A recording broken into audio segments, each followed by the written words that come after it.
Hi guys, welcome back to my channel. నేను శోభ, మీ శ్రీకాకుళం అమ్మాయి అండి. ఈ వీడియో వచ్చేసి శ్రావణ శుక్రవారం అదేనండి, వరలక్ష్మి వ్రతం రోజుదండి. మా ఇంట్లో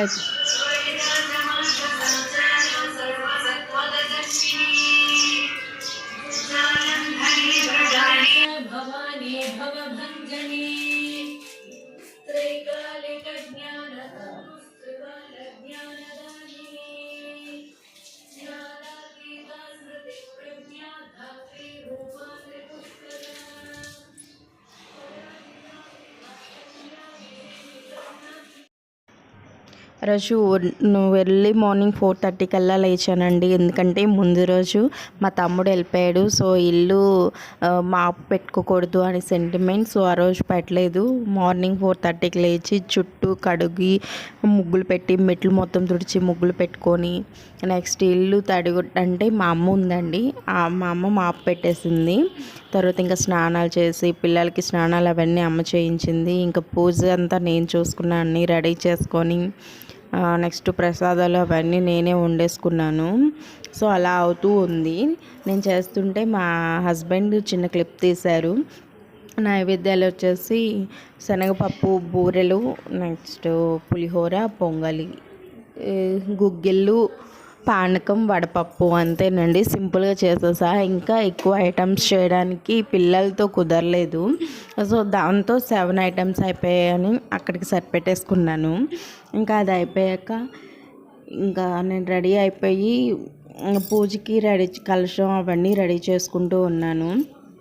వెనకాల గోడకి బ్యాక్ డ్రాప్ ఉంటుంది కదా, అదైతే ఆన్లైన్లో బుక్ చేశాను. కానీ అది కరెక్ట్గా ముందు రోజు వచ్చింది. కానీ అది వచ్చే టైంకి మేము ఇంటి దగ్గర లేం, షాపింగ్లో ఉన్నాం.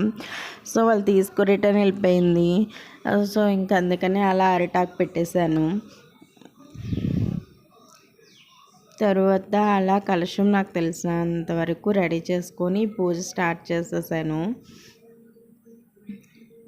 ఇంకా ఇక్కడ ఈరోజు స్పెషల్ ఏంటి అంటే మా అమ్మ నాన్న ఇద్దరు ఉన్నారు. ఇది థర్డ్ టైం మ్యారేజ్ అయ్యాక నేను చేయడం. ఫస్ట్ టైం మా అమ్మ వాళ్ళ ఇంట్లో చేశాను, మా పెద్దోడు పుట్టాడప్పుడు. సెకండ్ టైం వచ్చేసి హైదరాబాద్లో చేసుకున్నాను. తర్వాత థర్డ్ టైం మళ్ళీ మా చిన్నోడు పుట్టాడు. సో చేయలేదు, ఆగస్టులో పుట్టాడు కదా, అప్పుడు చేయలేదు. ఇప్పుడు మళ్ళీ 4th టైం అనమాట ఇక్కడ చేసుకుంటున్నాం వైజాగ్లో.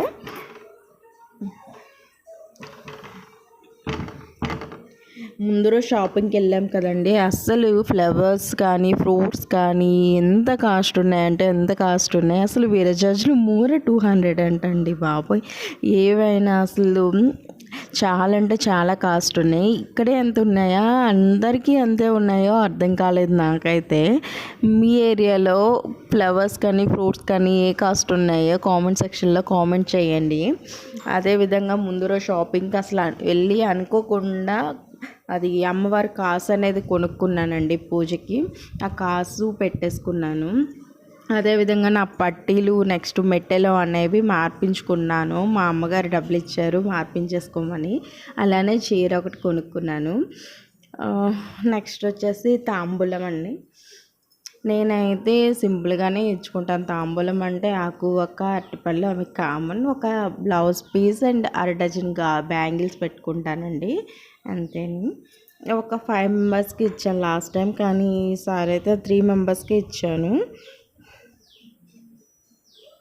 ఈ విధంగా పూజ కంప్లీట్ అయిపోయాక తాంబూలానికి పిలుచుకున్నాను. మా అమ్మ ఒకరు ఉన్నారు కదండి, ఇద్దరేమో కింద ఇంటి ఓనర్స్ వాళ్ళ కోడళ్ళు అనమాట. ఆ వదిన వాళ్ళని పిలిస్తే వాళ్ళిద్దరు వచ్చారు.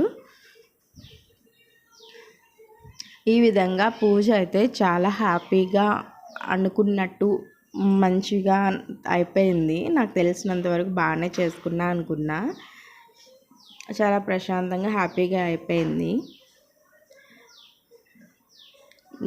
అదేవిధంగా మీ ఇంట్లో మీరు పూజ ఎలా చేసుకున్నారో కామెంట్ సెక్షన్లో కామెంట్ చేసేయండి. నాకైతే అమ్మవారు అంటే చాలా ఇష్టం. ఈ పూజ ఇప్పుడే కాదు, మ్యారేజ్కి ముందు నుంచే నేను, కాకపోతే ఇంటి దగ్గర చేసేదాన్ని కాదు. టెంపుల్కి వెళ్ళి కుంకుమ పూజలని చేస్తూ ఉంటాం కదా, అలా ప్రతి శ్రావణ మాసంలో వచ్చే ప్రతి ఫ్రైడే చేసుకునేదాన్ని వెళ్ళి. సో మిస్ అయ్యేదాన్ని కాదు. ఈ మ్యారేజ్ అయినప్పటి నుంచి ఇంట్లో కలశం పెట్టుకొని చేసుకుంటున్నాను. ఇదే విధంగా ప్రతి ఫ్రైడే కూడా స్పెషల్గా పూజ అనేది చేసుకుంటూ ఉంటాను ఇంట్లో. నేనైతే రోజు డైలీ పూజ చేసుకుంటా, ఫ్రైడే అయితే స్పెషల్గా చేసుకుంటూ ఉంటాను. నైవేద్యం అవన్నీ స్పెషల్గా ప్రిపేర్ చేసి అమ్మవారి అష్టోత్తరం అనేది చదువుకుంటూ ఉంటాను. ఎందుకో నాకు తెలీదు, అమ్మవారు అంటే చిన్నప్పటి నుంచి ఇష్టం.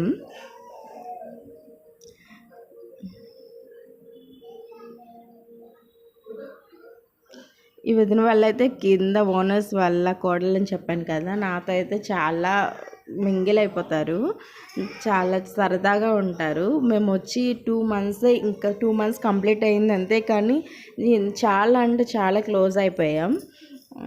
బాగా పలకరిస్తారు. నెక్స్ట్ ఇంక ఇంట్లో మనుషులు లెక్క అయిపోయారనమాట. చాలా హ్యాపీగా ఉన్నాం.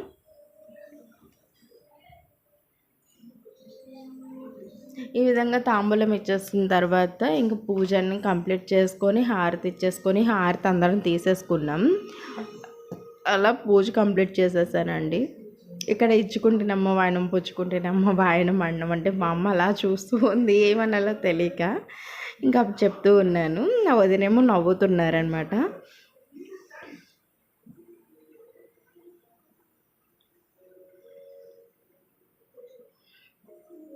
ఆ తర్వాత వాళ్ళందరినీ ఇప్పుడు వచ్చింది ఎవరు అంటే సాక్షాత్తు లక్ష్మీదేవి అని చెప్పాలి కదా. అలా అడుగుతుంటే ఆ పెద్ద వదిన అంటున్నారు, వచ్చింది సాక్షాత్తు సరస్వతీదేవిని వచ్చాను అనేసి అన్నారు. అలా ఫన్నీగా అయిపోయిందనమాట. ఈసారి అయితే వరలక్ష్మి వ్రతం, వరలక్ష్మీదేవి అంటే సెకండ్ ఫ్రైడే చేసుకుంటాను అనేసి అనుకోలేదు. ఎందుకంటే మా హస్బెండ్కి అదేంటి కంపెనీలో కొంచెం దెబ్బ తగిలింది హ్యాండ్కి. సో హాస్పిటల్ నుంచి వస్తారు రారు, అలా కొంచెం చిన్న సర్జరీ అయింది పెళ్ళికి. వచ్చినా కూడా చేసుకుంటామో లేదో, నెక్స్ట్ ఫ్రైడే చేసుకుంటాం అలా అనుకుంటూ ఉన్నాం. కానీ ఆయన బుధవారం ఈవినింగ్ 6:30 కల్లా ఇంటికి వచ్చేసారు. ఇంకా చెయ్యాలా వద్దా అంటే చేసేద్దాంలే, ఇంకా నెక్స్ట్ వీక్ ఎందుకు, ఈ వీక్ చేసేద్దాం, ఏం పర్లేదు నేను బాగానే ఉన్నా కదా అనేసి అన్నారు. ఇంకా అలా లక్ష్మీవారం వెళ్ళి గాజువాక వెళ్ళి అవన్నీ కొనేసుకొని షాపింగ్ చేసాం. అనుకోకుండానే రూప్ తీసుకున్నాం, అలానే పట్టీలు అవన్నీ తీసుకొని దేవి పూజకి కావాల్సిన సామాన్లు అన్నీ తీసుకొని ఇంటికి వచ్చేటప్పటికల్లా 7:30 అయిపోయింది. అలా వచ్చి పనులన్నీ చేసుకొని పూజ అయితే చేసుకున్నా. అసలు చేసుకోవడం కుదరదేమో ఈ వీక్ అనుకున్నా, కానీ అయిపోయింది. అదే అంటారు కదండి, దేనికైనా దైవాజ్ఞ ఉండాలి. సో నాకైతే ఈ సంవత్సరం చేసేసుకున్నాను. మీకు వీడియో నచ్చినట్లయితే లైక్ చేయండి, షేర్ చేయండి, ప్లీజ్ సబ్స్క్రైబ్ చేసుకోండి.